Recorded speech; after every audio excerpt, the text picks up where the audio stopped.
It's one of my favorite actors of all time, Justin Oh my God. Long, NBC in Baltimore. Justin, the last time I saw you, we were at On the Basis of Sex premiere in DC with Oh, with the Queen herself, RBG. That's the I last time I know. interviewed you. Oh, she I was the best. know. Congratulations on this series. I watched all 7 episodes yesterday. I absolutely loved it. Without getting into too many spoilers, I'm a huge fan of The Leftovers. We're in my home office. I have this Oh gorgeous my art print God. on my gallery wall, usually That's right here. beautiful. Yes, Wow. That's a, and I love that without getting into too many spoilers, there's a little callback to The Leftovers in later episodes of the Mosquito shows. yeah. And I'm honestly curious for you as executive producer of the show, is that something that you particularly made happen? Yes, that is something I particularly made happen. Not to sort of be an Easter egg for Leftovers fans, but because I love that person so much, and that person is so gifted, and thought that person could play that part very well, and they did. So yeah, that was just sort of one of those. It's nice when I hope it doesn't take people out, but it was really just fun to work with them again. No, yeah, definitely did. And, I've seen The Leftovers 1,000 times. So that's immediately why I thought of it. You've been working in Hollywood for so long. One of my favorite go-to comedies of all time for me, my husband, is Tropic Thunder. No. You've have so many different eclectic roles in writing and with acting. With this role here as Allie, I sort of love to hate him at times. He just has a completely different mentality, on the world than everyone else. And I'm curious, what's something that you learned about yourself as an actor with playing this particular role as Allie? It's weird when Allie is such a bright, intelligent, by turns charismatic, and also infuriating character. At least to the people around him, and perhaps the audience too. But I really like playing that. He kind of has very little vulnerability. He's like the opposite of Kevin Garvey in The Leftovers. He's not. He does. He does. If you opened up his chest and said, "What are you feeling?" It would probably look exactly like what his face is telling you. He's very sort of chin out, forehead against the wind kind of character. So there's a kind of, and also a kind of optimism, ironically, that goes along with that. He's sort of eternally optimistic, and it's just a fun character. And I'm glad that you found him infuriating, because I think if we're doing our job right, at times you're going to really love him, and at times you're gonna think he's the devil. Yeah, without giving anything away, I love the last shot of him in the series. I'm Oh, great. curious if, yeah, so beautiful.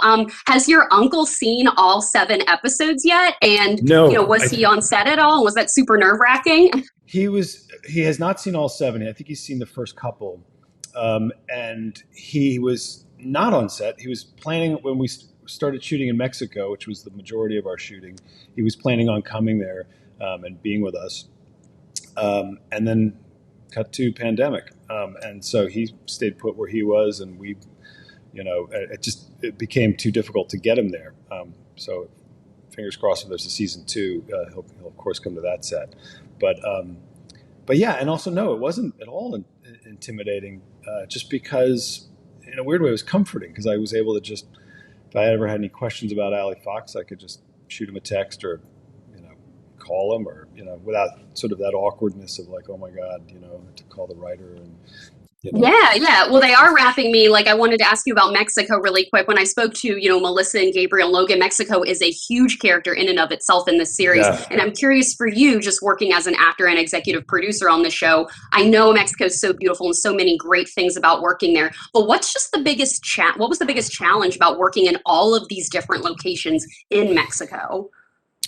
Mexico was not difficult to work in, and our crews were incredible. Like, I mean, Yeah. huge shout out to our crew in Mexico. The hardest part was we did a desert episode, which looks Yes. beautiful, does not look particularly treacherous or I difficult to felt shoot for in, you but guys in that episode. ooh, That was a hard scene to watch. I think I drank like 5 glasses of water. yeah, it's shooting in the desert is no joke, and in particular that desert, because the minute the sun starts to drop, it gets freezing. The minute the sun starts to go up, it gets boiling. We were having sandstorms and we just all had sand in our teeth and dirt in our hair by the end of the day, every day. And it was just difficult. Yeah, well, congratulations on the show. I love seeing your Instagram with you and Kuma, and I love how you much support adoption. Thank you so much for where is Kuma with you? She's on a walk right now. I mean, she is. Yeah, I was going to say, I know my dogs are going to be barking down here, but luckily. She'll be here probably in about 10 minutes, so you're just going to miss her. I just missed her. My husband's going to be interviewing you in like 30 minutes or an hour. So thank you so much for your time, Justin. I appreciate it. Huge fan here. And I love the Mosquito Coast so much. Can't wait for people to see it when it comes out on Apple TV next month. Thanks, Lauren. I appreciate it. Thank you, Justin. Bye. Bye. Well, Melissa, so excited to talk to you. We're in my home office, and on my gallery wall, I have an Alias poster. Huge fan. I absolutely loved this series. I watched all 7 episodes yesterday. Congratulations on it. You and Justin are incredible together. We don't see much of Allie and Margot's relationship prior to what happens when they flee the States. And I'm curious for you what your conversations were like with both Justin and Paul Theroux on creating their backstory and what exactly leads Margot to this point. What were those conversations like? Well, the conversations weren't so much with me and Paul, but they were with Justin and I and Rupert and Neil, the writer, and Rupert, who directed the first 2 episodes. And one of the biggest things we decided was to not make them so romantic, really. And there's no like hugging or holding hands or kissing, or it's very interesting to see these 2 people. For Margot, she was a professor from a wealthy family. She gave up everything, but we will reveal, I can't say too much as to why Margot is still with Allie and why they're in hiding for 10 years and what's been going on. But when you know that part of the puzzle, it makes sense as to why they are still together and why they can't live without each other. It's just like that. I mean, you don't imagine Allie without Margot and Margot without Allie. And even sometimes there's some tension and all of that. They're going to stay together through the long haul. Yeah, no, I agree. And I completely agree with what you said on why. And I love that about the romanticism. I noticed that, especially, throughout the series. I was like, what? So thank you for answering that. Mexico is a huge character in the series in and of itself. And, when I was talking with the other actors, I was just wondering what the best part of filming in Mexico was, but also what was the biggest challenge. I guess, the best part was absolutely everything. It's Mexico. The people, the food, the culture. It's just so, what a joy to be filming in such a fantastic country. It made me want to travel again.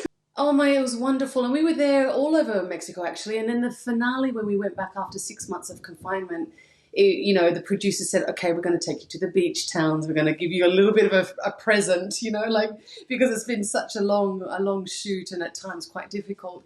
But I guess the difficult thing would be just the shooting. You see what the Foxes go through, and it's immense. It's a huge journey. It takes a lot of courage. And then, the actors behind those parts had to live that life too. So I guess it was just hard to keep it up and keep going. And then every day would be somewhere where the story was set. It wasn't fake. We were actually in those streets and doing those things. And was it hard? No, I don't think there was anything really that difficult because we were a family, even on camera, off camera, on the weekends. We were all together. With Logan and Gabe, they were my kids. I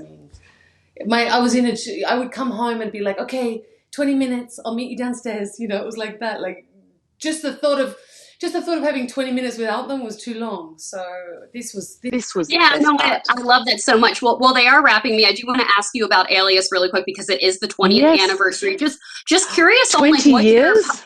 20th anniversary this year. Isn't that crazy? Later. Well, I know when Lauren Reed came in, it was just like, that's when the show went, I really think so. She's been asleep and she wakes up and all of a sudden I'm married to Vaughn. What a brilliant concept and such a great thing. And it was the role that really, for me, triggered a career.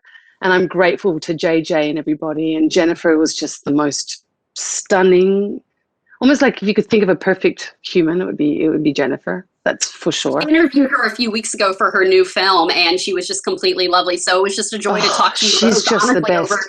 Yeah, it was great to talk to the both of you over the last couple of weeks. Thank you, Melissa, for your time today, and I can't wait for fans to see the Mosquito Coast. It's fantastic. Thank you. Thank you. Thank you so much. Logan and Gabriel, congrats on this show. I watched all 7 episodes yesterday, and your performances are absolutely incredible. Honestly, you know, Mexico is a huge character in and of itself in this series, and I'm curious for each of you as actors what the best part about working in Mexico was, and also what like the biggest challenge was. Logan, I'll begin with you. I mean, I guess I would say I mean, the best part of it was just the diversity, and we got to, I mean, I guess we got to be in around 5 different locations in Mexico, and getting to experience just the differences of each place, and all of them have something very unique to them, and I felt like that's just something I would never trade. Yeah, Gabriel, for you, what did you love about working in Mexico?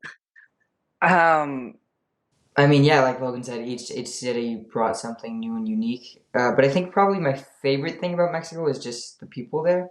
I think pretty much everyone, and especially the cast and the crew, were so hospitable and just made me feel at home the entire time. So probably the people. Yeah, no, it looked beautiful. You know, Charlie and Dina have incredible character arcs over the course of the 7 episodes. You know, was there a particular, I mean, I will say love at the end of the first episode, Logan, with your character, that immediately had me hooked. I'm curious, what was it? I was like, oh my God, I am hooked in now. I'm going to watch the rest of this. So I'm curious what, like, a sequence, what if there was a particular scene that was more out of your comfort zone as an actor? I mean, I don't want to get into too many spoilers, but was there a particular scene for you that you kind of learned something about yourself as an actor in playing Dina? Logan, I'll begin with you. Yeah, I mean, I think towards the end, the stakes sort of just continue to get higher and higher and higher, and my character has to have those conversations with her parents, and I found myself having to really, you know, just get there emotionally and really like start to do the work on, you know, my dynamic with Allie. And yeah, I mean, it just honestly, it was the biggest learning experience, because I feel like this show has so many things. It has action, and it has drama, and it has like a lot of emotional depth. So it tested me in all of those ways, but then I was able to gain all of those skills throughout the whole year. That's awesome. That's a great way to look at it. Gabriel, for you, you know, your character has an insane sequence towards the end of the series where he has this crazy thing he has to do in water. I'm curious for you, did that kind of like freak you out as an actor when you have to act in like, I mean, because I'm a little claustrophobic, and when I was watching you and Justin during that sequence, I was like, oh my gosh, is he freaked out right now? Well, that's good actually, because I'm not super claustrophobic, but like, and I don't have a problem with water, but when you combine like tight spaces and water that's like cold water at like 6 a.m. in the morning, it can be like a little bit overwhelming. But I think it kind of just worked because it was everything that Charlie was feeling. So it kind of just helped me feed into the scene. But yeah, that was definitely a new experience for me. Yeah. Well, congratulations to the two of you on the show. I can't wait for fans to see it when the first episode comes out on April 30th. Thank you both for your time today, and I absolutely loved your performances. Thank you so much. Thank you. Bye. Bye.